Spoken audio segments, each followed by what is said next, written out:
കേരളത്തിലെ ഏക തടാകക്ഷേത്രം കാസർഗോഡ് ജില്ലയിലാണ്. അനന്തപുരം ക്ഷേത്രം. ജലം അതിരുകൾ തീർക്കുന്നതിനാൽ സരോവര ക്ഷേത്രമെന്നും വിളിക്കുന്നു. കേരളത്തിലെ സസ്യാഹാരിയായ ഏക മുതല ഇവിടെയുണ്ട്.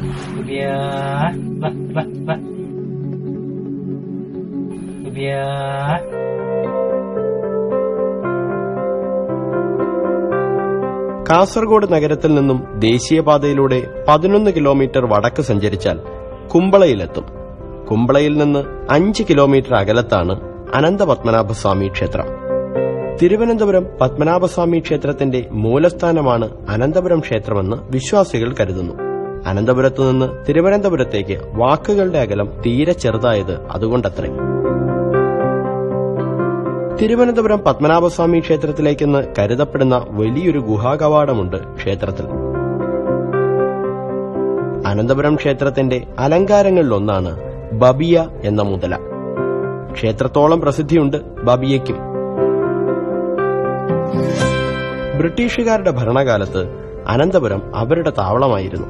1945 ക്ഷേത്രക്കുളത്തിലെ മുതലയെ അവർ വെടിവെച്ചു കൊന്നപ്പോൾ കുളത്തിലേക്ക് വന്ന കൊച്ചു മുതലയാണ് ബബിയ എന്ന് കരുതപ്പെടുന്നു. 60 വർഷത്തിലേറെയായി അനന്തപുരത്തിന്റെ ജലസമൃദ്ധിയിൽ ബബിയയുണ്ട്. ഒരാളെയും ബബിയ ഉപദ്രവിച്ചിട്ടില്ല ഇന്നേവരെ.